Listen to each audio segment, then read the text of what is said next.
Good evening, everyone. Thank you for joining us. We will be starting in a few minutes.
Thank you for joining us this evening, everyone. We're just getting everyone online and we'll be starting shortly.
Good evening, everyone. Thank you very much for joining us. We're just waiting for a few more people to join us and we'll be starting shortly.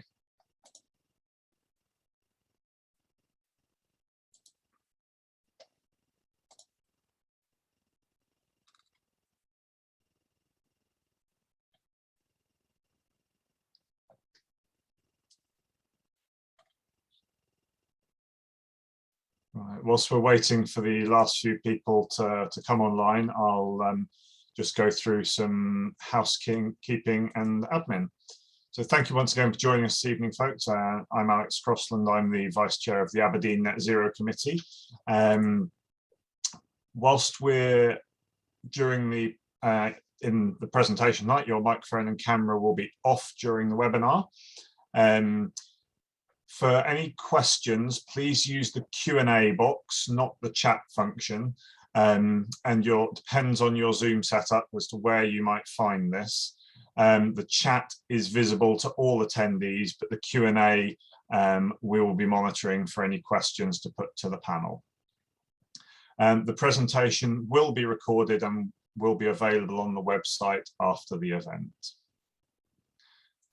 Just briefly, some upcoming events. So we have some upcoming conferences, Topsides, the SPE event, the geothermal seminar in January, and I particularly just draw your attention to the CCUS conference in February, because abstracts are still open for that event. They will be closing now, an extended deadline of the 29th of November. More information can be found on the SPE Aberdeen website. The next technical meeting for both London and Aberdeen is SPE Distinguished Lecturer Tom Bradley. So he's actually doing a presentation for Aberdeen at 4 p.m. on the 30th of November, and is then delivering a presentation at 5:45 for London. London's actually following that on with a presentation from Schlumberger on completion technologies. And again, for further information and booking, please go online to the Aberdeen and London websites, the addresses you should be able to see on your screens just now. But also follow us on social media. Both SPE Aberdeen and SPE London post regularly on LinkedIn and other platforms you can see there. So the Aberdeen and London Net Zero committees that are hosting the event tonight, we are both part of the SPE Gaia community, and their next event is a live event, SPE live event, also regarding takeaways from COP26, a reality check. These live events, you can find more information on the SPE main website. They're broadcast through both LinkedIn and YouTube. So please join that for a different take on COP. And then without further ado, I will introduce our session tonight. So we're very pleased to have a really distinguished panel. We've got Will Webster, who's the Energy Policy Manager at OG UK, Paul DeLue, who is the Director of the Energy Transition Centre at the Robert Gordon University, and David Linden, who is the Head of Energy Transition at Westwood Energy. And hosting this session tonight, we have two hosts from our Young Professionals Committees. We have Mariam Analui and Joe Sherratt from London and Aberdeen, respectively. And without further ado, I will hand over to those guys to lead the session tonight. Great. So thanks for that then, Alex. And I know everyone hasn't joined today to listen to me talk, so I'm going to hand straight over to each of our panelists to give a short 5-minute overview into themselves, their backgrounds, and what they took away from COP26. And then we are going to go straight over into a panel discussion. Just to let everyone know, the Q&A is open already, so you can be submitting your questions all throughout tonight. If your questions are particularly relevant to the conversation that's going on, then I'm going to try and me and Mariam will try and put your questions to the panelists as the discussion goes on. But if not, we will try and get to those questions at the end as well. So straight away, I'm going to hand straight over to David to give his short introduction. Short and sweet, I'm sure. Thanks very much, Joe. A pleasure to be here and be speaking with everyone, especially, I guess, so soon after COP as well, which is good to sort of have things fresh in our minds. And I'm sure as it goes forward, it'll change as well. But as was kindly introduced earlier by Alex, I'm David Linden. I work for Westwood Global Energy Group. I'm the head of energy transition there, which is basically a role where I'm helping a business to build out its energy transition unit. As you can imagine, that's both relevant for our upstream core where we work, so we're a market intelligence business, so helping our exploration and supply chain businesses think through, you know, what does energy transition mean for me? Everything from emissions to strategies. And then we're also building out new areas in things like offshore wind, etc., which are highly relevant to our current client group. So I guess, as you said, Joe, the idea here really is to give a bit of, you know, what did I take away? And what I wanted to do, I guess, is just provide context as to what was, I guess, achieved overall at COP. I think we're going to talk a little bit more about each of these topics in particular, but it's useful to have the context. So essentially, you know, why was COP so important? And first, why are we even talking about it? I don't think everyone's had a COP kind of meeting every year so far. This has been a COP meeting we've had and talking about for the first time since Paris. And the reason for that is really this is about trying to ratchet up ambition since Paris. Like, how's everyone been doing? What more can they do, etc. And so this was meant to be the exciting bit where we find out if we failed the test yet or not. And ultimately, the objectives, you know, the UK presidency set itself was to try and say, okay, we're going to try and achieve 1.5 degrees, or at least keeping it alive, as I think Boris called it. Mobilizing finance to make that happen. So you'll hear finance come up several times today, but finance is essential to that in many different ways. Adaptions is actually another theme, so an objective, ensuring that there's adaptation available and protecting communities and natural habitats, etc. People often think it's just about building renewables, but it's actually helping a lot of people adapt to the fact that we're already a degree into 1.1 degrees into the 1.5 degrees we want to achieve. So, things have changed already. And so how do we help countries do that? And the other objective was about working together. So the rules for how you work together as in implementing the Paris Agreement hadn't actually been sorted out yet. So it's 5-6 years down the line, people hadn't quite fully agreed all the rules just yet. So in one way, it's quite a series of objectives to get there, quite a stretch set of objectives they set themselves. And certainly the road to COP26 was a bit bumpy. Pre-negotiations were hampered by COVID. Commitments weren't exactly coming through. Not everyone was sending through their nationally determined contributions, so contributions to how much you said you would do to fulfill to fulfill the target to get to the Paris Agreement. But what did we end up with, I guess, after all the sort of talking and those things? Well, there's kind of a formal, and I would call a kind of a fringe part of the process that we went through. The sort of formal output was something called the Glasgow Pact. It's kind of the main thing that you can take away from this. And what is it that was interesting about that is relevant? Well, for the energy industry as a whole, but also maybe the oil and gas industry specifically. I think the first one is that everyone agreed that 1.5 degrees and not 2 degrees is actually fundamentally important. And that's what everyone, all the 197 countries in the world have now agreed is the target.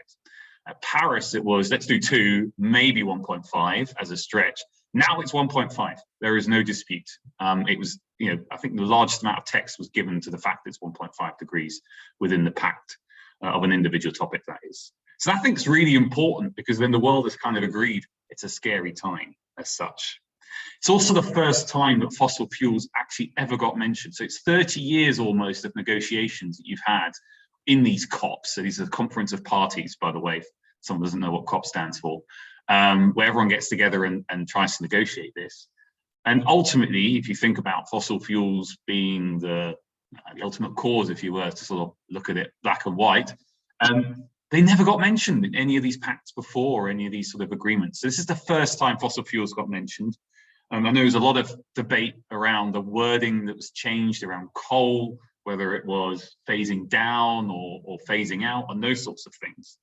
But realistically, what was fascinating was that fossil fuels got mentioned in the first place, and it's for the first time ever, whether it was through coal or subsidies related to that. And that's a really interesting takeaway. And that kind of means suddenly, wow, hang on, fossil fuels are squarely in the headlights here.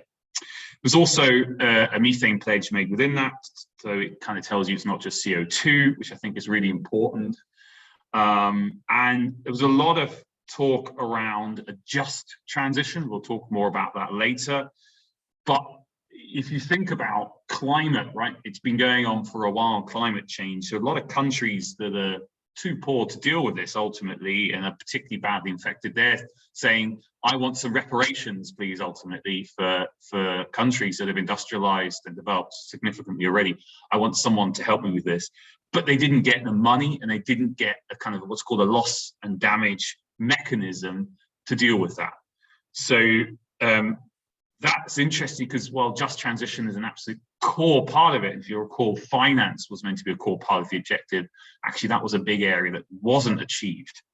But on a more positive note, again, sort of the new rules for carbon markets and other sort of pledges were around how should we say, how the Paris Agreement should be implemented did get agreed. So that was positive. Now, outside of all that, as I mentioned, they've got the Glasgow Pact that was negotiated between 197 countries that all have different views. You also had a load of series of sort of fringe agreements going on, and that's everything from kind of your general net zero commitments, I think India being the most promising one there, pledges to limit or end deforestation, broader sort of global methane reduction, coal financing being reduced, zero emission car pledges, global commitments on everything around how do we develop clean tech better than we do now, a US-China joint agreement, and even like the Beyond Oil and Gas Alliance was launched, which did represent about 0.2 to 0.8% of all global oil production. But it's just saying that there's a lot of stuff going on. So there's kind of the COP formal process, which resulted in the Glasgow Pact, excuse me, and there's all this fringe stuff. So the reason for just listing all that is there's a hell of a lot of stuff that comes out of this kind of thing, and it's really interesting. But how do you make sense of this? And maybe the best way of thinking about it is in degrees. So Paris, around that time, we were tracking towards 3.6 or so degrees warming. The new NDCs, National Term Contributions, get you to about 2.7. So that's a hell of a win. But as you can imagine, with 1 degree, we're really not doing so great. And if you're going to double, triple that, that's really not great either. But if you take all the other pledges and all the other wonderful things that were announced around the fringes as well, you might get to 1.8 degrees, right? This is one analyst view. There's a couple of sort of point degrees here or there in there. But 1.8 degrees is still a significant percentage more than where we are at now. And getting to 1.5 degrees, if you know politicians, how often do they keep their pledges? Not so much, right? So we are still quite far away from getting to 1.5 degrees, despite a lot of the rhetoric in that sense. So I think in essence, my sort of 5, almost 10 minutes is really saying there's a hell of a lot that's gone on. And I think we'll talk a little bit more about those individually, but there's still also a hell of a lot to do. And I think, while, how do you say, things have moved forward in some respects, there have now been, how do I say this, a series of working groups and discussions set up on this. And this is why it's relevant for oil and gases in particular, is there is now going to be formal discussions around how do you think about removing inefficient, whatever the definition that might be, fossil fuels. How do you reduce methane emissions? How do you think about phasing down unabated coal, whatever that might mean?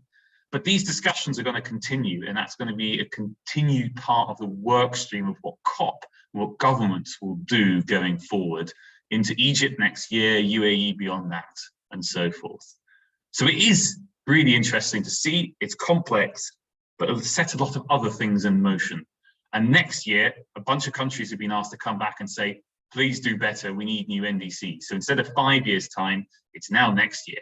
So the pressure's on. Great, thanks, David. I won't make any comments on what you said there, because I'm going to give every panelist a chance to say their piece. So we'll go straight on to Paul, I think. And yeah, Paul, what was yours? Joe, no, thank you very much. And Joe, thanks for sending the introduction, and for Miriam and you there as well in a minute. And also David for tremendous context. So I'm going to maybe put a different lens on, because I think David did an excellent job to talk about the global part. I'm going to maybe look more from what does the UK need to do? What does it mean for all of us in terms of our jobs? Because I mean, again, these things have quite an impact. So following on from the very powerful context from David, I think the UK has probably 2 roles to play. The first role is to be the continuous presidency of COP. And the other one is to deliver the national targets, because of course we have to do our own thing. And it's quite interesting that although everybody thinks the COP26 was in the UK, the presidency of COP only kind of came to the UK, I think, the day before COP started. The kind of switch over point is almost a day. So we hold the presidency in the UK until COP27 in Egypt next year. So we have an absolutely critical role to play as a nation to kind of progress all the initiatives what David talked about, the kind of coal, the methane, the financing, all this kind of initiatives what's kind of been agreed on the side, as well as kind of pushing for these new global targets, and particularly around some of the big emitters around coal. We're talking India, we're talking China, Australia, around getting far more aggressive targets coming in. And that is going to be a massive task. So I would imagine that Alex Sharman and his team are going to have had a busy COP, going to have a very busy year to kind of drive that through. And we also need to make sure we make progress, because there's no point getting to COP27 in Sharm el-Sheikh in Egypt next year and actually have the same conversation as we had at COP26. It has to be progressed.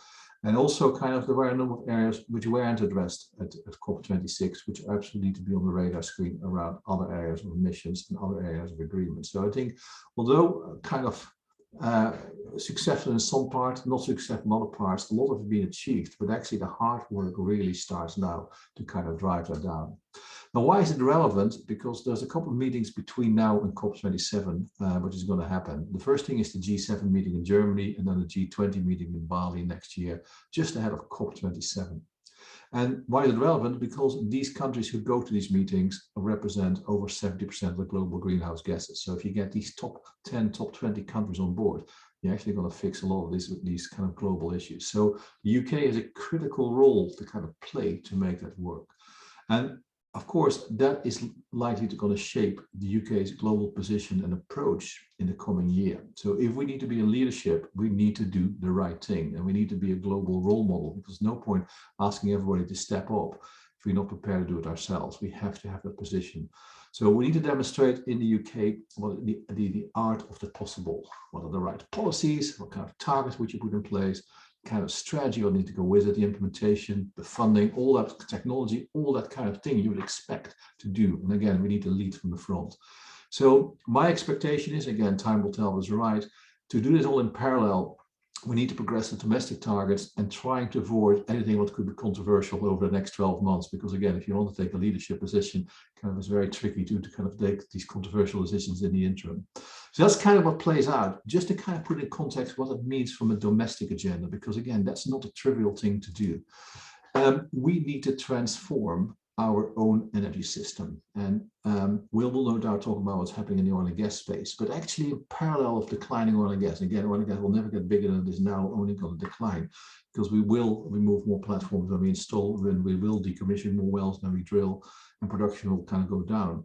But this is the decade where wind needs to come in. We need to move wind from 11 gigawatt installed capacity this decade to 40 gigawatts of installed capacity by 2030. It's like a fourfold increase in wind.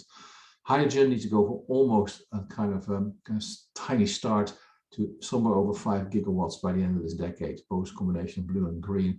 And of course, we then need to be looking at carbon capture and storage to go from 0 to around 10 million tons a year, 10 million tons a day of injectivity by 2030. So there's a massive shift happening in where our energy system is going on the generation side, and of course also on the consumption side. And that is massive, and we need to do that. Otherwise, we won't get there as a country. We won't be a role model, and it's quite hard to get global leadership to go that role. Now, that will have a massive impact on what our energy basin is going to look like. So we're going to go certainly offshore UK from an oil and gas basin to a multi-energy basin, the coexistence of different energy sources on the same block. Our projection is that we're going to invest over 170 billion this decade in the UKCS. That is probably the second highest investment in the UKCS, other than last decade was higher than this. So massive investment, but very different. It's going to be investment in offshore wind. It's going to be in hydrogen, CCUS, and that kind of ongoing decline in hydrocarbons. And that will completely shift the kind of jobs we need in the future. Currently, we have around 160,000 people working on oil and gas, wind, and other kind of energy-related activities in the UKCS. We see that number potentially going up to 200,000 by the end of this decade, but a completely different mix. We expect that 2 out of 3 people working in the industry will support low carbon energy, a complete shift from where we currently are. So this is going to create a whole host of new opportunities, a whole host of new activities.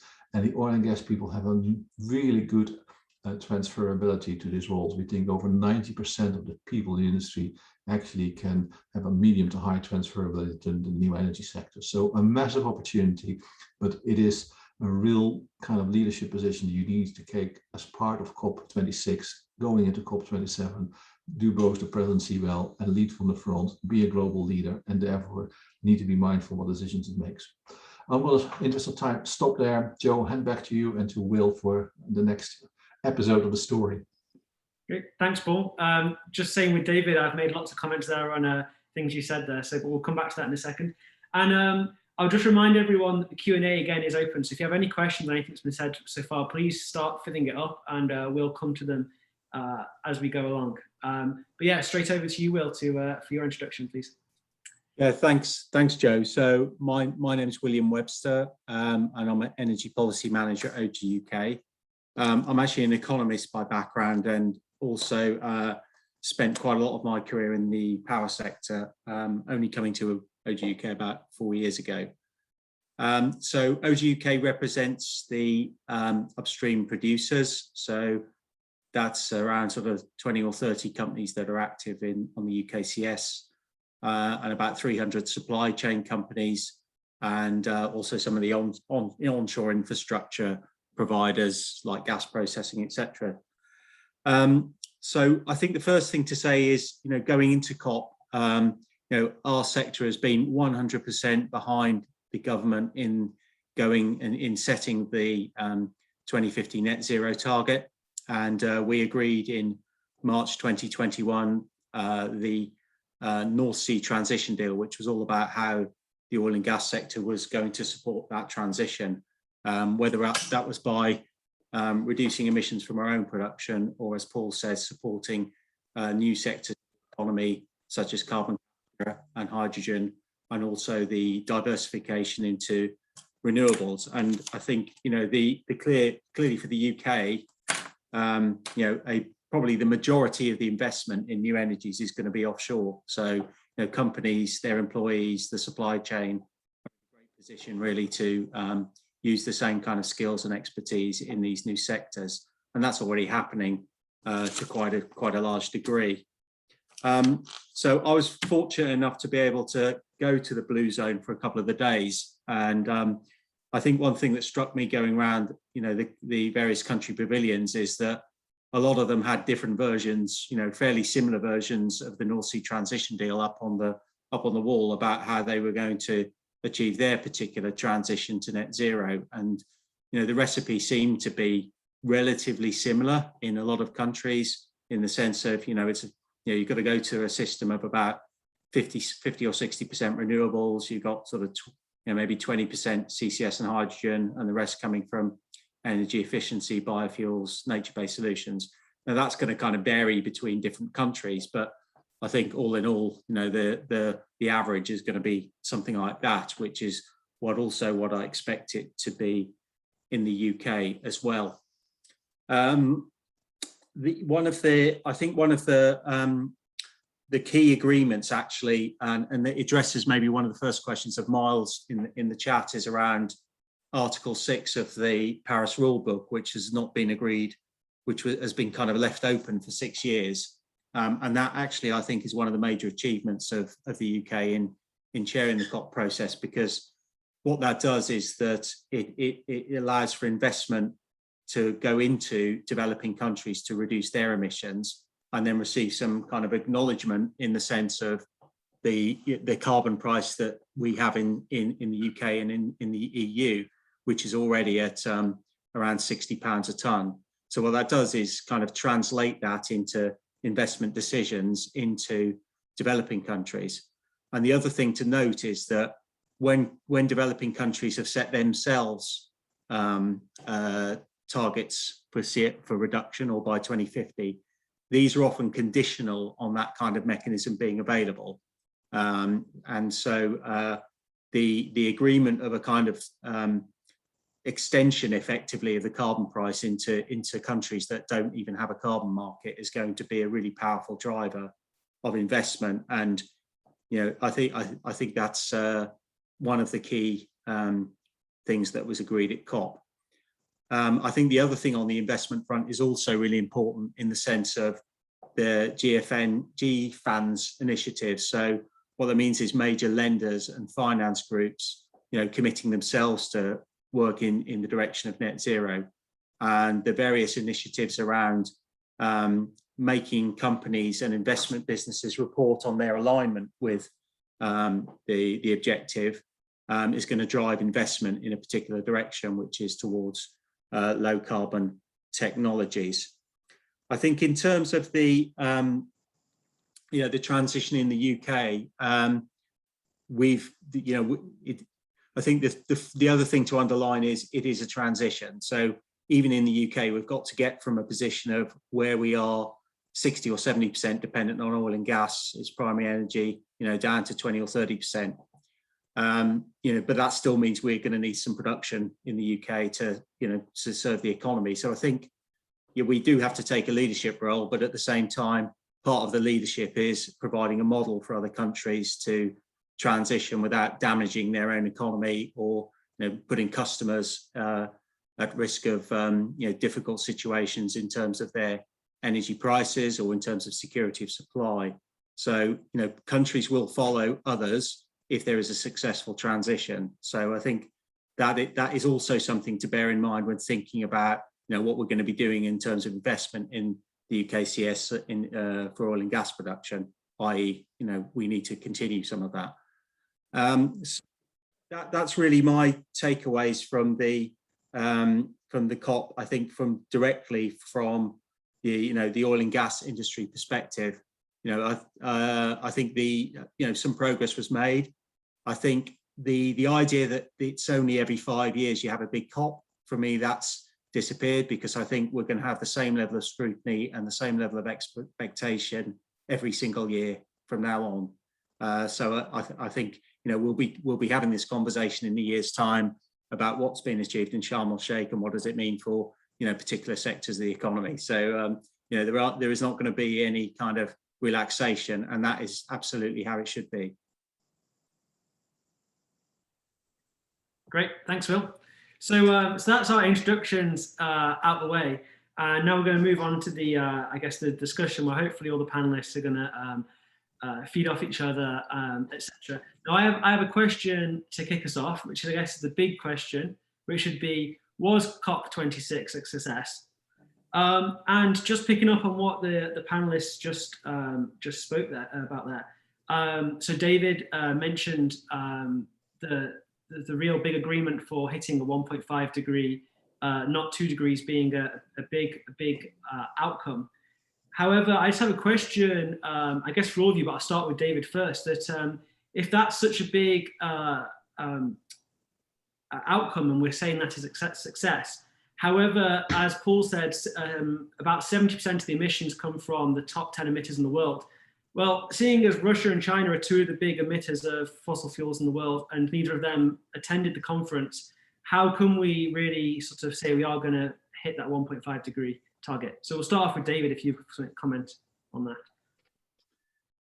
Well, China did attend. It's just their premier, who hasn't left China for 2 years, whatever it is, or 3 years almost now, didn't attend. So China did attend and was absolutely fundamental to both, the agreement they made with the US to collaborate, and that was, I think, a nice surprise, I would argue. That wasn't expected, that kind of collaboration between two of the world's biggest emitters to do something.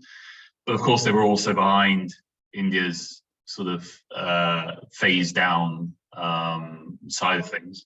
I think the reason why I think 1.5 is important is because it really, in all these processes, it's like, if you want to call someone out, you need a target to call them out on. And if the target is still 2 degrees, then actually everyone has more time, right? The fact we've all agreed it's 1.5 during the sort of ongoing negotiations as such, it's much easier to whip someone into shape, if that's the right thing to say, with those negotiations. So the 1.5 agreement, in my mind, is very important because of that. It wasn't, for sure, it wasn't agreed by everyone. And the fact that, I mean, people also forget, like, for example, that so this is the problem with the political process, right? That like one word gets changed and everyone just remembers that and that's it, kind of thing. But there's things like, on the coal side, pretty much all major coal producers like India, Indonesia, Australia, whose economies depend on the production of coal, had all agreed to previous revisions of the text, the initial revision, which was actually about phasing out coal. Right, so everyone was actually, anyone who had a real stake in it in terms of production, as in making money from it, had a stake in it, was fine with the text. And was fine with 1.5 degrees. So it's interesting. It's a couple of little word changes that we're talking about here, but the direction and the commitment that people have made, I actually think is pretty significant. So thanks for that response. But I guess then, was COP26 a success? That was my big main question. Do you think it was a success? You want me to answer that one as well, just to sort of give my one-liner on that one? Maybe. No, because it's absolutely obvious that we're not on track for 1.5 degrees. You know, we completely failed developing countries again, right? It was a very obvious thing in my mind in this piece. And it was actually overall, despite fossil fuels getting mentioned, it was very weak on what to do about fossil fuels, apart from, hey, fossil fuels do exist, you know, like 30 years after negotiations. So in some respects, depending on where you sit on the spectrum of all of this, it was arguably a massive letdown. But having talked to quite a few people afterwards who were part of these negotiations, you have to look at this in the context of what can happen in a COP, right? So if you go back to Copenhagen, one of the COPs back in the day, it was an absolute failure in that sense. It could be called an absolute failure. And Paris was an absolute triumph. And I think to try and expect another Paris, if you put it in those words, with 197 different countries trying to agree on very specific wording of a document in the space of 2 weeks, is probably unrealistic. And so negotiators as such are actually pretty happy with the outcome. This is actually a very good positive outcome if you are trying to get something done. From a media perspective and from a climate activist perspective, it was a letdown. And I understand why, because we're nowhere near getting to 1.5 degrees. It's a bit of a non-answer, but I hope that gives you a balance to you at least. No, very good. It's your opinion, so that's exactly what we're here to hear. I wonder if any of the other panelists, Paul, do you have anything to add? Yeah, maybe slightly different cut on it. So there's two polls here. There's a hopeful poll and a realistic poll, right? So I'll start with hopeful poll. So it was very clear when you go into COP, there was the 3 targets: keep 1.5 alive, get emissions down 45% by 2030 and net zero by 2050, and make a bucket-load of money available for the developing countries to provide support, 100 billion, right? So hopeful poll was, can we do that? Because it's really important, right? Now, realistic poll realizes that's really hard because, you know, you're going to go towards it and you kick the can down the road to COP27. So we got a long way there. We're not there really. And my big worry is we actually can deal with a crisis because we just had COVID and we can do remarkable things in the world. Now, if climate crisis was a different one, there was a super speech during COP26. If climate crisis wasn't a slow burner, if I can use that language, but was a meteorite going towards the Earth, hitting us big way in 10 years' time, would we react in the same way? And the answer is no, we would be bloody well get on with it and have all the clever technology and all the big brains in the world to sort it and actually completely do it because we realize it's an existential threat. So I do think, if I'm saying is, you know, my expectations were high, delivery was mixed. Is there more to be done? Absolutely. But progress being made, and again, you know, it's a good starting point. But did we deliver what was set out to do? No. But then realistic poll takes over and saying that maybe was too ambitious in the first place. Great. And what about Will? Anything else to add? Well, I mean, I don't really believe in these kind of binary questions anyway. But you know, I think the conference made progress, and it made quite a bit of progress. But what I said earlier goes, you know, it's not going to be these 5-year cycles anymore. It's going to be come back next year and make progress on the things you didn't on the previous year. So that's how I think it's going to go from now on. So, you know, there's the less you do in one, you know, that COP did quite a bit. And it means there's less to do at the next one. So, you know, that it was a success of sorts, I think, in that sense. And the questions around the unfinished business will come back next year, not in 5 years' time. Just to add to that, Will, just briefly, is what is interesting is you're right, we're going to come back next year and probably is going to be again. But the language, and this is such a like a geeky thing, right? The language that they use to say these things is probably of the weaker end of the spectrum. So if you're into your kind of your COP speak, the whole like come back and do again is more, please, can you come back next year and do something nice and do better? It's not a you must type thing. There's a whole range of language that you can use in these documents. So I agree with you that they will try, but they also, for example, this was meant to be the COP, and not every country, including, for example, India, until the actual COP itself, actually provided a new NDC that was relevant. So even at the highest of pressures of international sort of limelight, that didn't come forward. And I think part of that's just because a lot of things are still missing, and in particular in the developing world, as it's phrased at COP, it just comes down to money. So no one's going to make a commitment. So I think even it's not always clear, and that's part of the issue, but a lot of these sort of NDCs that are coming through slowly, a lot of them have got ridiculous kind of cop out. Sorry, that's not a good phrase to use here. But and part of that's, for example, for India, it's, well, you need to have 1.3 trillion or so of additional funding available for us to do that. So we'll do it if you give us the money to do it. Okay, well, that wasn't then really a real target then, was it? Because anyone can say they'll do something as long as you give me some money for it. So I do think it is still very weak on that front. And then there's also other sort of ones, like, for example, in Saudi Arabia, it will be, we're going to be net zero, but our oil production is not going to change at all. We're going to export that and continue to do that. Is that really a net zero target? I'll leave it there, but I just think that you've got to be really careful about, I don't want to say being overly optimistic. I think there's, similar to Paul, there's an optimistic and a realistic to this. And I do think some of the realistic is you can only push countries so far because we all have our individual energy trilemmas, as I like to call them. That's a borrowed phrase from elsewhere, but we can talk about that another time. But each country's got its own specific problems, and it's going to look at it through those lenses and put its NDCs together on that basis. Okay, so the takeaway I got from all that conversation there was that it was great that all the countries have agreed that 1.5 really is the target, but there was definitely some skepticism there, I think, from everyone involved, that we're currently not on track to meet that 1.5 degree target.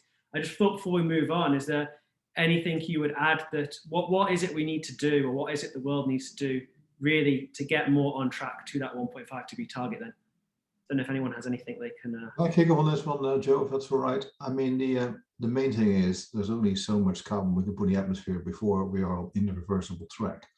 And actually, at the current trajectory, most of that will be filled up this decade, right? So we actually only have a limited amount of time to do this. So having a target for 2060 and 2070 is really interesting, but actually not going to solve the problem. We absolutely need to nail the trajectory down, because actually the only thing you have left if you don't do anything is kind of extraction from the air to kind of reduce it, and that's kind of not a very clever technology. So I think actually this is not kick the can down the road. This is not about, kind of let's have another fluffy conversation in COP27 or in the United Arab Emirates in COP28. This is about actual hard targets and getting there. Again, we might not get rid of coal, but at least have an abatement and CCUS technology in the back of coal. We might not get rid of oil and gas, but actually start thinking about this. Even in oil and gas, there's a creaming curve. There's some oil, but it's really, really the bad stuff, and you kind of leave in the ground, particularly oil sands. So you're kind of saying, what is the lowest impact oil and gas we can do? There's things you can do by being smart. And I think that agenda hasn't even scratched the surface yet. Now, the reason why I think it's also important is, of course, in many of the delegations, and Will was there, I think it's 3/4 of the world's oil and gas is held by national oil companies, right? So national oil companies are part of national delegations coming through. So you kind of have a kind of interesting alignment between industries, governments, and kind of budgets. And some countries can't shift because actually they need the revenue from these industries to kind of pay for the economic development in that country.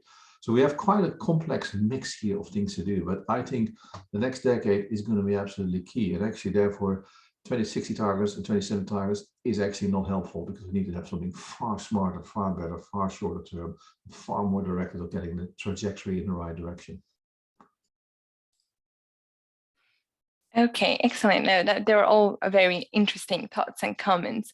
I would like to raise a question here, and that's my question. And I saw that a few of our attendees actually were asking that. So that's maybe a question for Will. So as David mentioned, there is a huge difference looking at the energy transition, whether you're sitting in a developed or a developing country. And things that are massively different, for example, for Africa, which is already struggling with energy poverty. So what do you think the role of oil and gas companies will be, that they've got operations in both developing or developed countries and countries such as Africa, and how they can kind of bridge that gap going on? Yeah, I think that's a really interesting question. It also comes back to the last discussion. The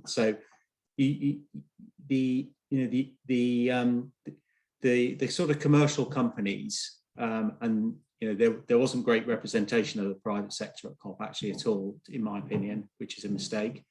They're the ones who will deliver a big chunk of the investment around the world to introduce lower carbon technologies. So as I said earlier, I'm pleased that the Article 6 mechanism has been agreed, because that actually has got the potential to put a price on carbon, not just in those countries that have an emission trading scheme, but around the world. So if you can get credit for doing a carbon reduction investment in any other country, then that's a good incentive on businesses to actually make those investments, because that's been one of the problems, I think, in the last sort of 5 to 10 years, is that there wasn't any mechanism for that. So developing countries want to develop, so they will go and build a coal plant. So to do that,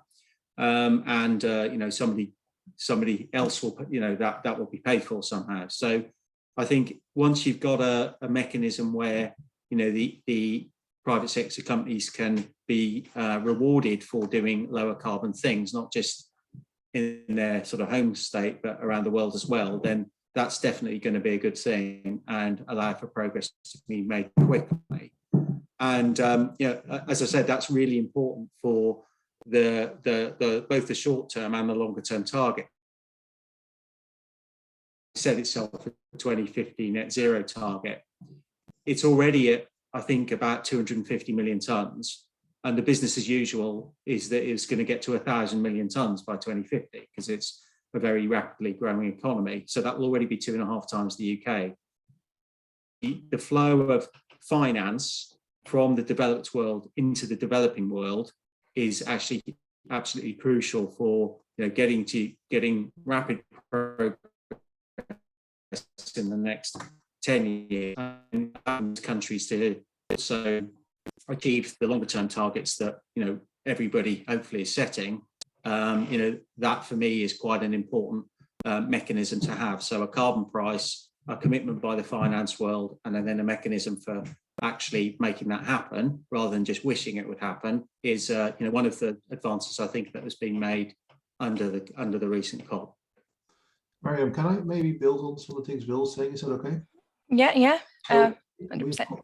we got quite a few conversations with delegations from Africa and Latin America, and there's some kind of new dynamics happening here. So onshore wind and solar PV is already cost competitive compared to oil and gas, right? So actually, if you want to say is we want to get power to the people, literally power to the people in terms of electricity, actually having regional solutions, localized solutions, having wind and solar is already cheaper than oil and gas. So you're actually better to do that than actually building coal stations or building gas-fired power stations. Also kind of put the workforce locally and put the operations locally. So actually, the solutions are already there for countries saying that we want to transform our energy system by using wind and solar. Now, solar is going to be the largest energy source potentially in the world. Wind is going to be closely second, but that's kind of where the world is going. And then I think what Africa can do and other places can do is like the mobile phone system. Don't go to landlines, straight go to 5G in one go. Yeah, and I think, well, actually, the opportunity here is completely different. It isn't about developing and developed world. This is about creating energy in a different way to the world, financing it and find a way to make it work. So I think actually the progressive countries in Africa, Latin America and other places can create a regional, local energy system which is more competitive than they would otherwise have.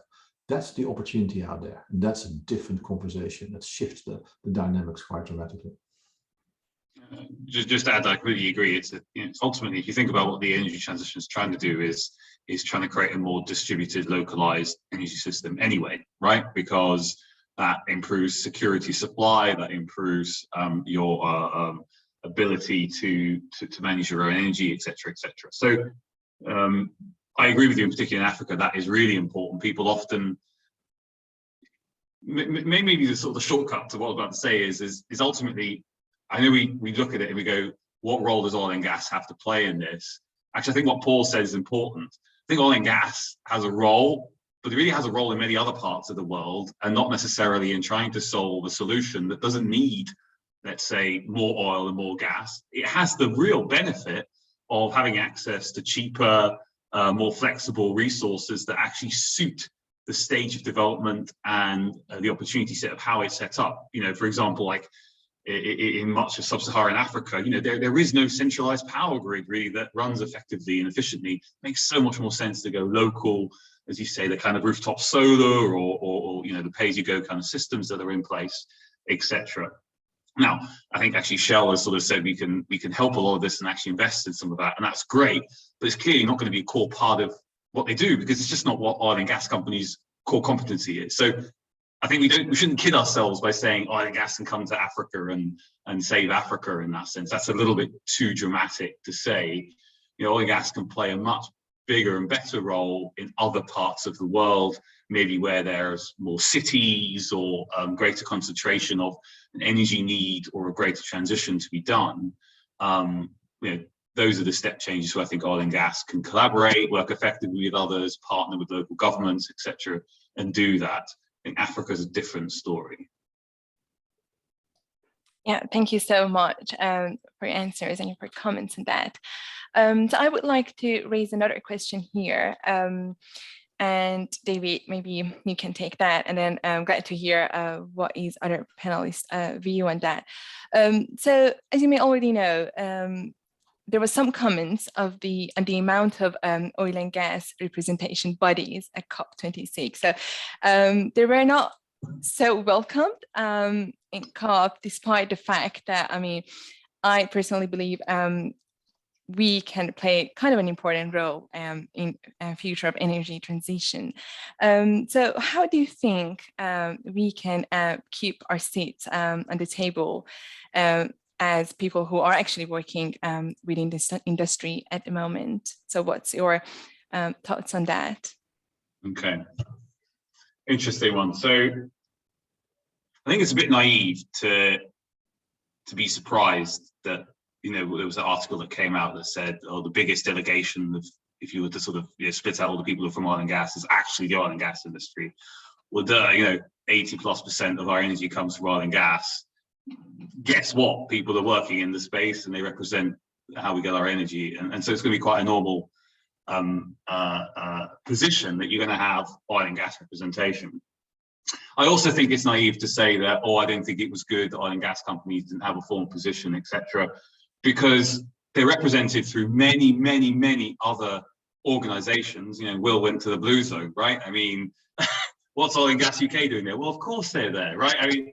So I think again, it's a bit like overplaying maybe what's really going on, and the majority of the countries who are there, who have oil and gas production, they're there, so they're represented. So oil and gas is represented. It's at the table. It's talking. Fossil fuels haven't been mentioned in COP for 30 years for a reason, right? So it's there. Companies are there. We shouldn't also forget this is a political process, not one with corporates. And actually COP26 was very unusual in that it was quite corporatized relative to other COPs in the past. And so to say again, why oil and gas not there? Well, actually the majority of companies shouldn't even be there. And a lot of the representation you did see was on fringe events. And I appreciate the Blue Zone did have a few other things, but that was a UK specific COP26 sort of thing. And again, I think Ben van Buren's comments were slightly taken out of context, but maybe because he had a few hits recently that he hasn't enjoyed. But so all those things put together, oil and gas is in the front and center of what's going on. It's just maybe not as clear cut in the way that we like to think about it. And then secondly, I think we all know that there is an issue that is faced with the industry, right? We're talking amongst ourselves here, and a little echo chamber to ourselves, but realistically outside of the echo chamber, what happens is there's a massive amount of distrust, a sense of greenwashing. There are court cases going on to even talk about these things, that what you're setting is unrealistic and not true. And the flip side of that, there's a lack of education in society to understand the value that oil and gas does bring right now and can do in the future. And so there is a real issue with transparency, communication, and engagement that I don't think has happened really well so far. And the onus is on both sides to make that happen. And I do think, and I'm going to say the word, things like Cambo, for example, create this divide on one side and the other side, and then realistically both sides are wrong, right, or right in their own way. And that's the problem. It's a very, very divided conversation. So I would think to keep your position at the table, which by the way is pretty secure anyway, is really about transparency, real transparency, what's going on, what's being invested in, what's being reported, what are you doing, etc., why are you doing it, and engagement with critics in particular to make sure that you hear their voices, and then acting on that, and maybe defending it or not. And talked about Ben van Buren earlier. He's had a tough time with some people coming towards him, but good on him. He's continued and kept going and tried to work through it, and that's exactly the right approach in my mind. Yeah, very good. That's kind of what I was hoping to hear, which we are still kind of playing an important role and we are there. But yeah, Will, it would be really interesting to hear your opinion and your comments on that as well. Yeah, sure. Thanks, Aaron. Well, actually, we weren't invited, and no oil and gas representations were. I actually ended up going because I'm on a wider industry emission trading group, so I managed to get in on that basis. So that represents, big emitters like cement, steel, glass, that sort of thing, that everyone's daily lives depend on.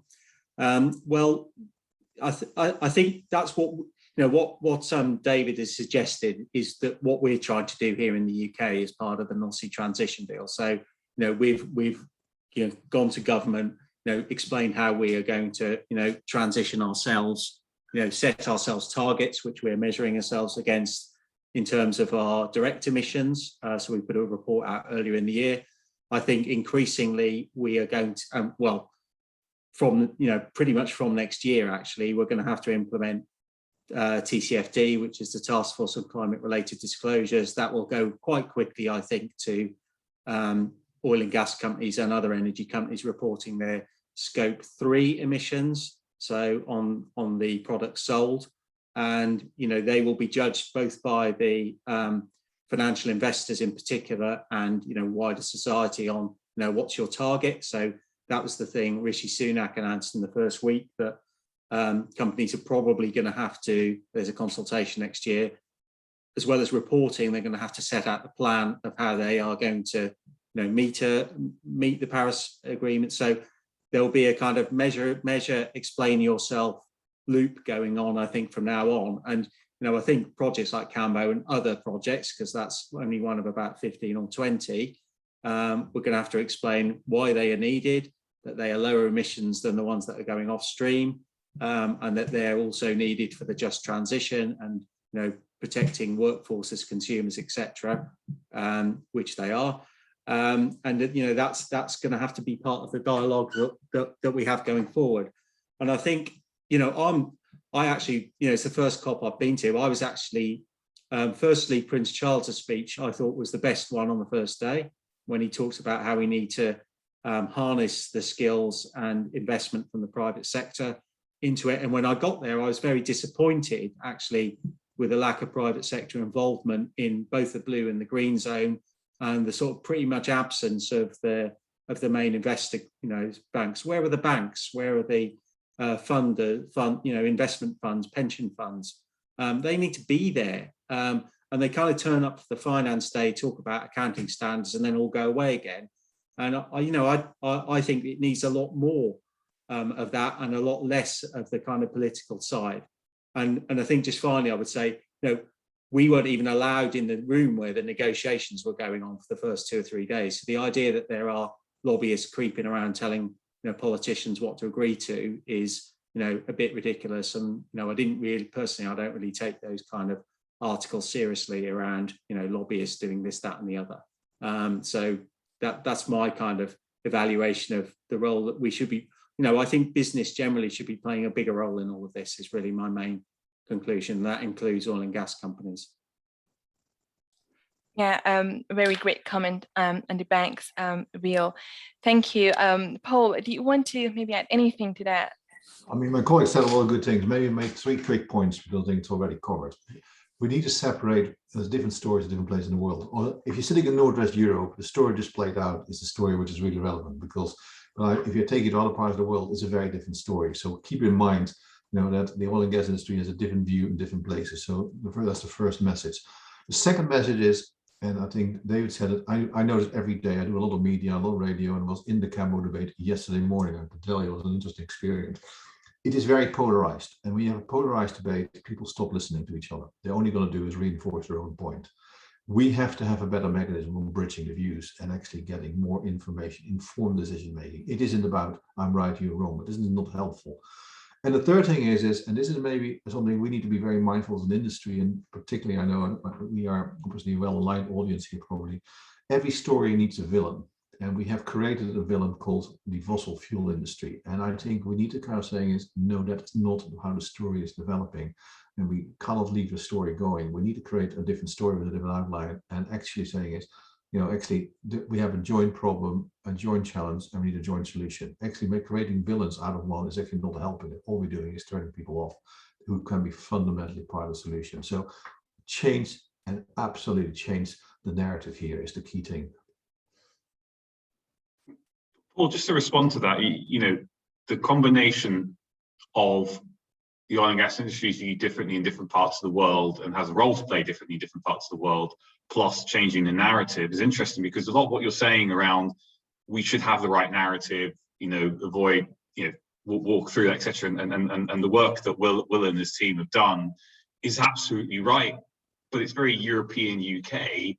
I haven't seen that kind of engagement, discussion, and transparency elsewhere in the world. Okay, obviously there are many other parts of the world where this is happening, but let's say in the US, in other parts of sort of Asia, etc., this is a very different type of discussion. Either because don't believe in the energy transition could be one thing, right? that's one part of it, or B, it's like business is business, politics is politics. We just get on with it, kind of thing. The rules change, we change, but for now, it is what it is. And Will's point, the way we should work together, I agree, but that isn't always the view that everyone takes. Great, thanks for all those points there. I think to follow on from this, my question now sort of follows on a little bit to that, and I think I'll direct this question at Will, if that's okay. I think everyone's mentioned that one of the big outcomes of this COP26 was the financial side of things. And I thought maybe you could just give a quick overview of what the real sort of financial outcomes of COP26 were, just so maybe everyone's fully aware of that. But I also think you also mentioned, Will, that we haven't gone far enough, or it might have actually been David that actually said that investment to emerging countries hasn't gone far enough. So I thought perhaps to question Will firstly, what were those outcomes, and then perhaps David on why haven't we gone far enough? Yeah, thanks. So I think for me, there's 2 types of financial flows I think that we're talking about, and the attention all went to the sort of state flows, and David will explain that a bit more, because I actually didn't follow that discussion that closely, I have to say. So there's the kind of what are the sort of developing country states going to give developed countries going to give developing countries for various things. That's one kind of financial flow.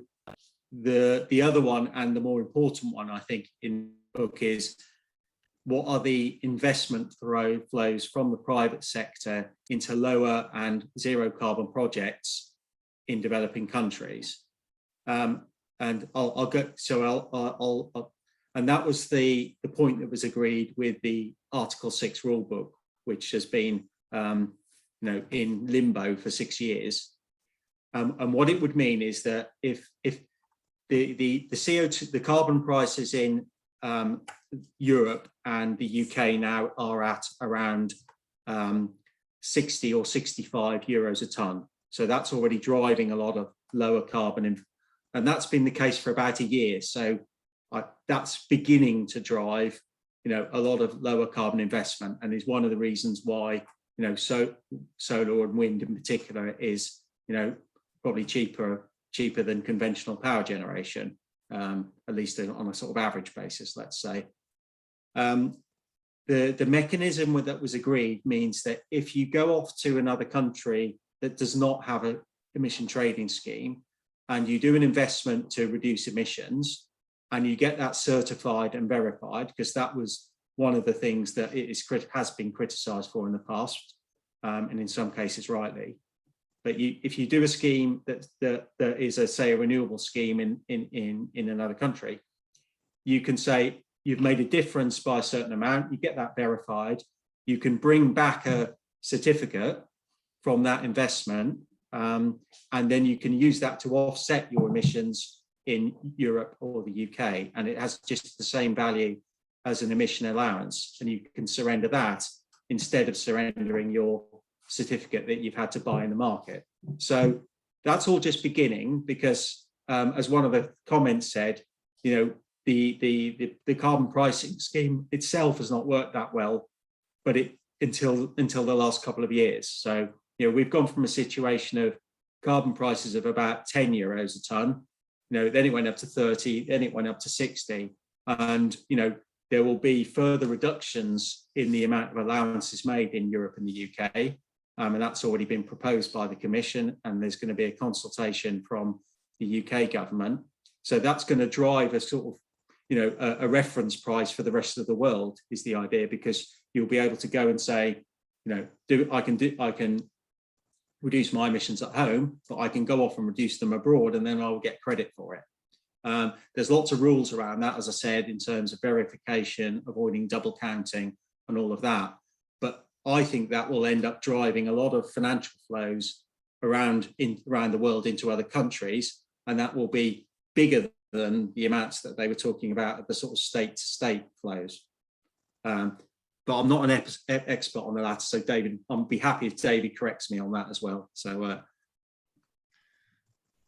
I think it's a bit of a difficult one to unpick and compare and contrast in one way, because there's a couple of different things going on, right? So there's, as you say, the car market and how that will function, and how that will all work. But part of it, I guess, was to try and there was this double counting mechanism, for example, to actually make it really clear as to if you are reducing emissions, that it is, as you say, clearly accountable, etc. And so it creates a market, but it does only create a market typically around what I would call the kind of offsetting side of things more than anything else. That's how it's really relevant in my mind. But I haven't spent enough time maybe looking at it in that sense. But it's important because companies that have, so for example, said we're going to plant some forests, etc., to offset my emissions. Actually, you have to think about it properly now and have it properly verified. And it might mean that some commitments you thought you made before might not work out anymore. So that's important. The other bit we were talking about is really the dynamic between developed and developing countries, and the fact that for years now, the request has been from particularly what we call small island nations and sort of countries that are maybe low on emissions now, but may raise significantly in the future, with the mindset of saying, hey, you made the mess, we're still growing and want to grow, and you're not allowing us to do that. And you plundered our countries in the past, and now we're trying to grow ourselves. And how is this fair? And so the request has always been that you need to provide funding. So developing countries have requested funding. And secondly, they've also requested this kind of loss damages mechanism, which recognizes that if something is already damaged beyond repair, so you can't even adapt for it anymore because of climate change, that you should be compensated for that. Now, as you can imagine, loss and damages is quite a complex thing, but loss and damages was actually mentioned for the first time again in the Glasgow Pact, so arguably it's another win, even though the mechanism was agreed, because the US in particular was against it. Because it's like, well, how do you start counting what a loss and damage actually is, and how reparations, as you pass from wars and all those sorts of things, can be pretty crippling things. So do you really want to open that can of worms? And so the can has been kicked down the road as to do countries need to pay reparations as such for climate damage? But it is an important part, because many countries, especially island nations or so, they are already arguably thinking. And then the second part is really that countries, developing countries, have requested the money, and the previous target had been to raise 100 billion a year by 2020 funding to be able to allow countries to transition, and that target wasn't met. And it won't be met, I think, even this year. It might be next year, but there's a ratcheting mechanism that they've agreed to, that by 2025 more money will be made available. But if basically every country has missed doing this so far, over and over and over again, what makes you think it would happen again? So again, it's relatively weak language and non-committal, but it's starting to edge forward to provide the finance. There's a lot of political nuances to all these mechanisms, but the reality is, if you were to sort of put this bluntly, developed countries have failed over and over again to provide finance. And of course, the excuse now was COVID, right? It's like, oh, we don't have any money because of COVID. But there's been the same excuse for a number of years. So if you are a developing country, you are bitterly disappointed because you have seen no money flow through. And I think carbon markets in themselves, as an island nation that doesn't have lots of forests, fine, but ain't going to help them at the end of the day. So I think that's the distinction between the two different types. It's kind of reparations, developing countries getting more money to actually transition, and then the carbon market piece itself. Mariam, can I build on the wisdom of my colleagues here? Maybe slightly different lens in here. So I think there's a different point to be made here. We're going to need to mobilize trillions a year to invest in the kind of lower carbon future. This is 2-3% of global GDP we need to unlock on an annual basis to make it happen. So 100 billion is really important, but it is actually relatively small fry compared to what actually is required to do so. So there's a winning combination we need to find, to kind of really kind of combine this thing. So we need to do the right thing with the climate, we need the right social outcome that we invest across the world, not just in the developed countries. And it needs to make economic sense, because you're not going to mobilize trillions, so it doesn't make economic sense. Now, there is actually a winning formula coming up here, which is interesting, that investment in solar and investment in wind, the returns for companies are higher than they are for oil and gas. So there's already a reason to do so. So why you see these huge funds signing up, the work of Mark Carney, the former Governor of the Bank of England, has done, these huge funds who actually want to invest. Partly because it's the right thing to do, but also partly it's actually better to invest than in the oil and gas companies. So what we see is, I think the 100 billion is absolutely right, get the countries in the right place, and kind of those who lost out and most exposed. But the actual real price is in the kind of the trillions kind of question. I don't know, trillions seems to have an awful lot of numbers to me in my world, but actually that is where the price comes in. That's what we need to mobilize. That's what needs to be happening. And that is going to shape, follow the money, because that's what activity is. That's where the jobs are going to be. That's where many of us on this call here as well are going to need to look for, because that's what we're going to work in the future. Great. I think it's a really good discussion there around all that. And I have a follow up there for Paul as well. Is so one of the things you mentioned in your introduction was that the UK now as president has to be has a role to play, and I think one of your comments was that we have to provide a model of like and it transitioning for other countries to follow. And one of the things you mentioned is the importance of hydrogen and CCS. So I wondered, again, that comes to a financial side, but also like what's your I'm thinking here from an Aberdeen perspective. We are all very aware, I guess, everyone here, that Acorn project was delayed, I think is the term they used. So if the government is delaying investment in projects such as that, are we really on track to be that role model that you said we need to be? Yeah, let me unpack. There's a lot in this question, Joe. Let me unpack a few things. So first of all, I think, and Will spoke about the North Sea transition deal. I think it's a brilliant example for a leading G7, G20 country of how you can use the capabilities of the oil and gas industry and transform somewhere else. So I hope that's going to be copied in there.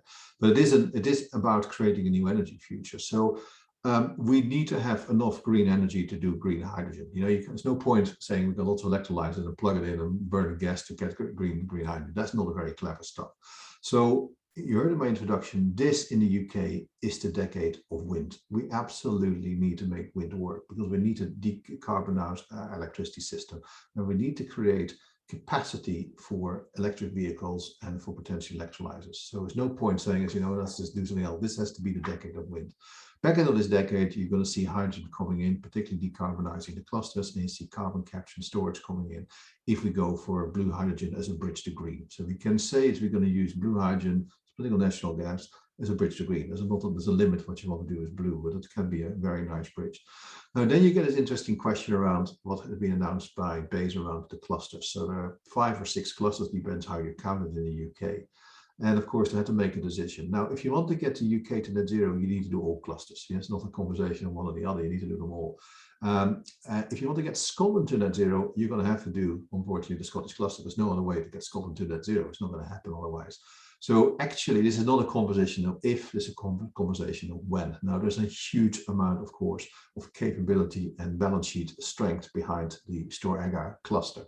So again, I can't judge and comment on what is happening now, but there's a lot of players who are actually quite serious and make it happen. I think Scotland is serious. Scotland will not get to net zero unless that cluster is going to be part of the solution. So am I hopeful that it will happen? Yes. Is it a frustration that we're going to go for 2 than all 6? Yes. But will reality kind of win out? Yes, is my mind. It is a matter of time. I don't know if I answer your question, Joe, but I'll try to unpack them as wisely as I can. Thank you very much. Yeah. Can I add something to that, Joe? Yeah. Sure. Yeah.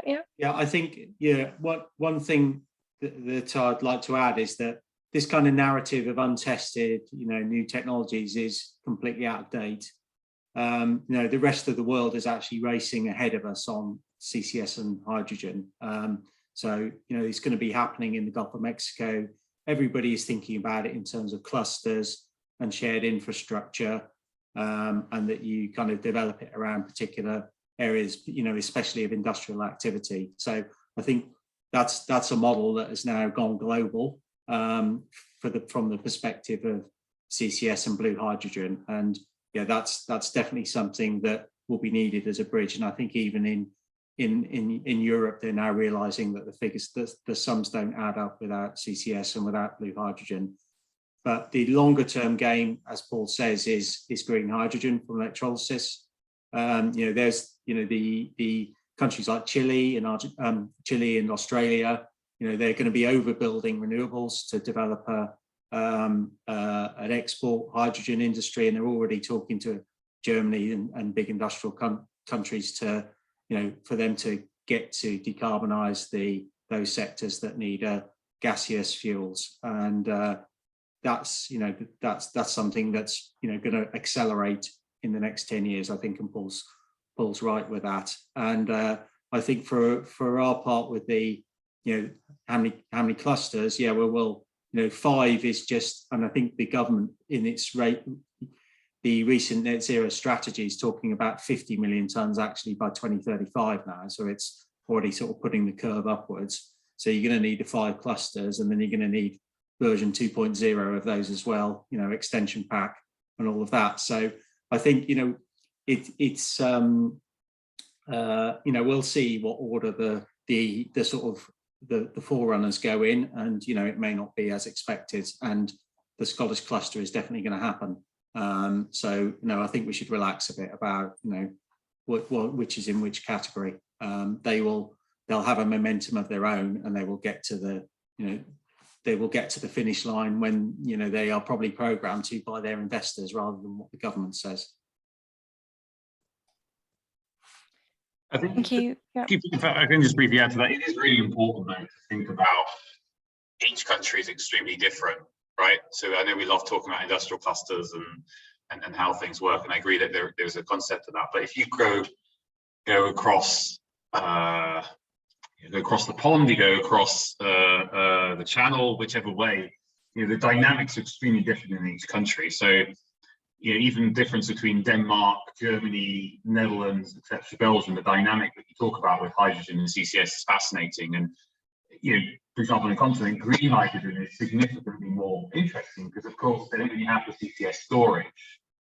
You go to Norway, you know, hydrogen is interesting in one way, but really just as an export for natural gas.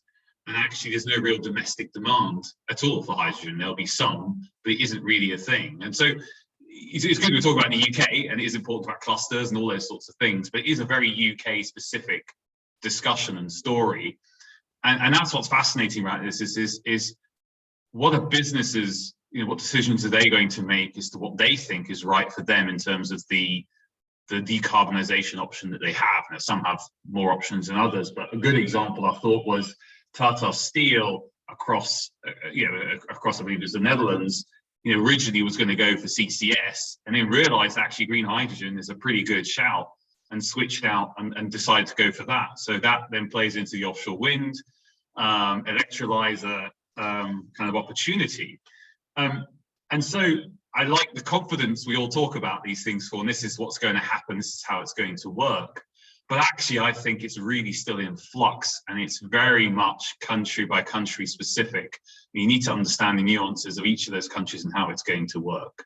And you're right, Gulf of Mexico may happen. I still think it may happen, because actually what's the incentive there is, I think, a lot of marketing, while I think in the UK, actually it's not marketing, it's real action happening because the government's behind it and doing something.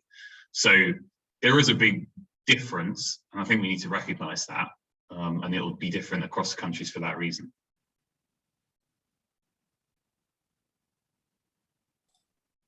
Yeah, thank you so much, David. Great to hear your thoughts and comments. So there is a question coming from one of our audiences. So how do you think the current financing on the current E&P activities is going to be affected by COP26? So maybe we'll, if you want to take that first. Yeah, I think that it's there was a really interesting report I think came out from McKinsey the other day. It's looking at the cost of capital for different types of energy investment, and we had the same things already happened in the power sector. So renewables, wind and solar are very low cost of capital, and that's partly because of the the kind of the certainty around it.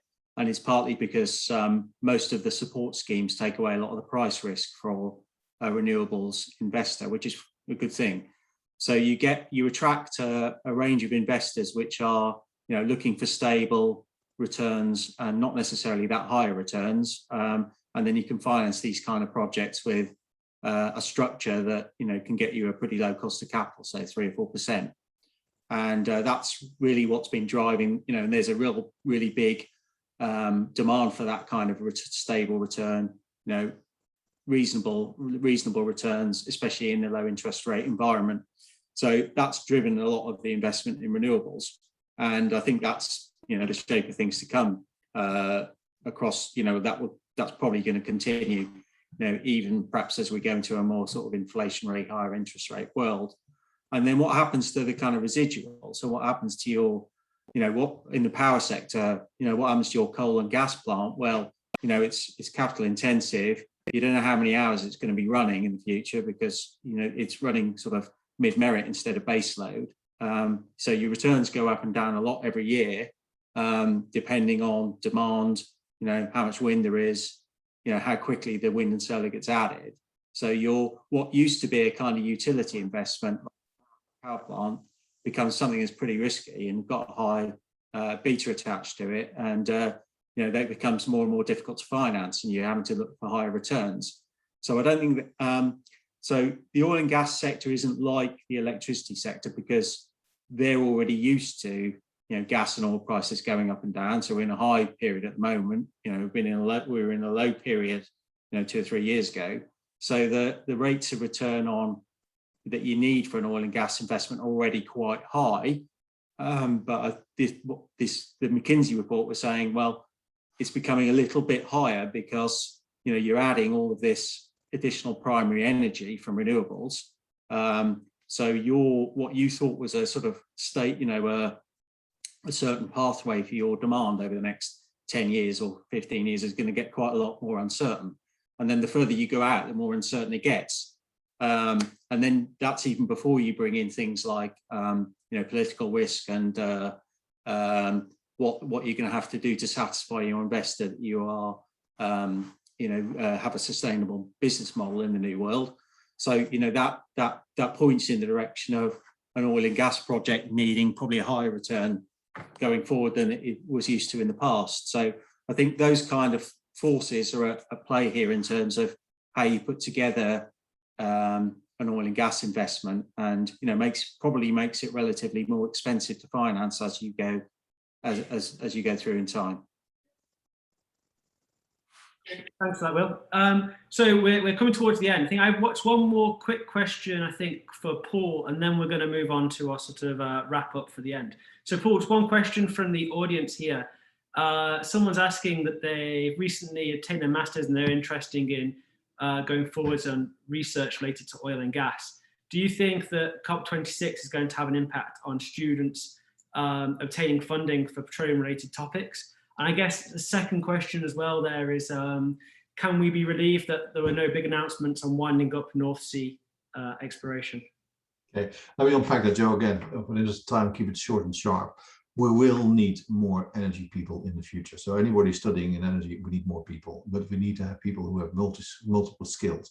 All the skills we develop in the oil and gas industry, 90% has medium to high transferability. So having the skills, you are in the right position. You're in a growing market, but it will be different. We need 2 types of skills. Those who can replumb the world, which is about the new energy systems. We need these people, the project managers, the operations, the technicians, the engineers, all these people we need, and we need them bucket loads of them, and we need them fast. There's a second group of people we need, and this is right in the sweet spot of SPE. We need people who can help to decarbonize existing oil and gas fields. You know, take the best practice from wherever they are, and I don't care, and implement them anywhere around the world. Work the creaming curve, make every bit more efficient, and get rid of the things which aren't. Now that is a massive skill we need to have for SPE individuals. So back to your question around, are there jobs? Yes. Are they good jobs? Yes, both new energy and for decarbonizing the existing industry. Is there research required? Absolutely. We need to do a lot of research to make it happen. And there will be money available, but it needs to have a very strong net zero decarbonization, low energy flavor to it. Can I just briefly add to that, Paul? I thought just quickly, sometimes there's a bit of a lack of enthusiasm. It's always a kind of the worry about have we got the right skills. I think sometimes it needs a bit of imagination and enthusiasm. And at Westwood here, we have a podcast series called Energy Transition Now, where I interview a series of people who talk about different subjects. One of those was on geothermal. Now, it's been bounded around for a number of years, but we interviewed a lady called Jamie Beard, who I guess is kind of a loud voice for geothermal. But her point, and I think it's maybe overblown a little bit, but her point was geothermal is the future of oil and gas. It is what oil and gas should be doing next. And I won't give away the answers. You can listen to the podcast, but it is interesting that people need to have that enthusiasm and that vision to go for it and use those skills they've got to do something. Because I was quite convinced by what she said, to be frank with you. Whether you believe everything she says, I don't know. But it is about having that vision, that enthusiasm, I think is an important part. And, you know, I work here with a number of my colleagues who are geologists and others who are thinking about what next. And I work very closely with them to see what we can do and how we can evolve their skills and the things that we can do. So there is a lot. Joe, for this time, I know you want to move on, but I actually want to make an offer. I know there's a lot of people on the line. If anybody wants to follow up and have a conversation about this in more detail, I'm happy to do so. I can't cope with 47 people in one go, but I certainly can cope with a couple at a time. Yeah, thank you so much, Paul. I'm sure lots of people will be interested in that. So I'm going to kind of ask the our big wrap-up question here. So what do you think was the positive outcome of COP27? And that's probably something that you can start with, Will. And what do you think we can positively build on at COP27?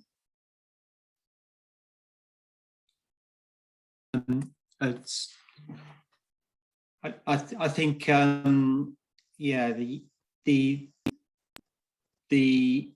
net, you know, the setting of the objectives that's gone on, I think the headline of 90% of the world's got a net zero objective now, that's fine as far as it goes, and I think it's the trajectory bit has got to be there too. So investment, technologies, business models. I mean, the problem for geothermal is that there isn't a business model to deliver it, and that's what governments need to do, I'm afraid. So instead of spending time talking about stuff, they need to make what they want to happen be profitable, and if they make that happen, then they will get investment and it will happen. So I think those are the kind of questions people, the governments need to think about to accelerate progress in the next 10 years, because I think it's a very fair criticism that was made by one of the groups saying, okay, everyone set this 2050 trajectory, but where you'll end up based on the 2030 trajectory is a completely different place. And so I think, as well as coming back to some of the unanswered questions in COP26, thinking about the acceleration that needs to take place in the next 10 years is what COP27 should do.